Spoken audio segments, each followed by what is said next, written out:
All right, I want to run through my archery setup for this year. Shooting the Matthews Phase 4, and my sight is the Spot Hog Fast Eddy, double pin with a double pointer. Really been liking this sight a lot. I moved to this from a 5-pin adjustable. I was really leery about going with less pins, but the double pin with double pointer, I feel like gives you some versatility and a little forgiveness, and I've really just been liking that setup. And then my rest, the QAD Ultra Rest, this is the integrate version that integrates with a dovetail into the back of the new Matthews and I think some of the new Hoyt bows. Really like the QAD Ultra Rest. I just like the way it sets up and kind of everything about it.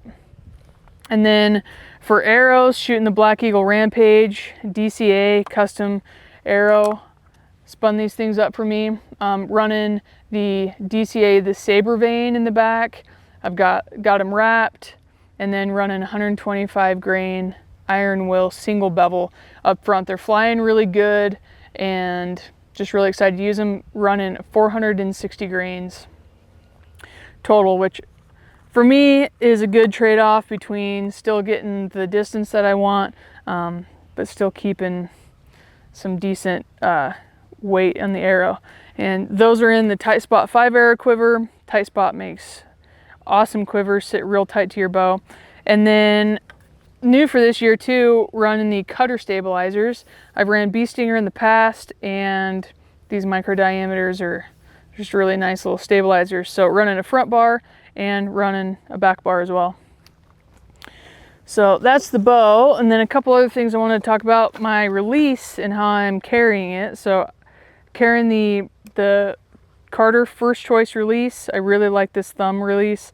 Have it mounted to the side of my bino harness in a Ivory Holsters Kydex holster for your release. So I usually just put these things in my pocket and then forget which pocket I put it in, or it's uncomfortable in a pocket or whatever. But being able to have it just like stuck to the side of my bino harness is really nice. So it just positive lockup. Like, everybody should get one of these things. They're pretty awesome. Then I wanted to talk about my rangefinder setup, because it very much applies to archery hunting. This is the SIG, the Kilo 8K. This is my all-time favorite go-to rangefinder.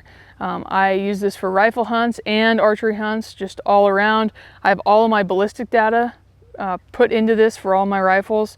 But what I can do is when I go to archery hunt, I can change the mode just through the rangefinder in the menu system, change the mode to archery mode, and I can input my velocity that's coming out of my bow. And what that'll do is it'll give you a super accurate reading when you're shooting at angles. So it basically gives you really accurate cut distances, and just being able to put in your velocity just makes the program run all that much more accurate. So the 8K from SIG, got that in my bino harness, and that's my archery setup.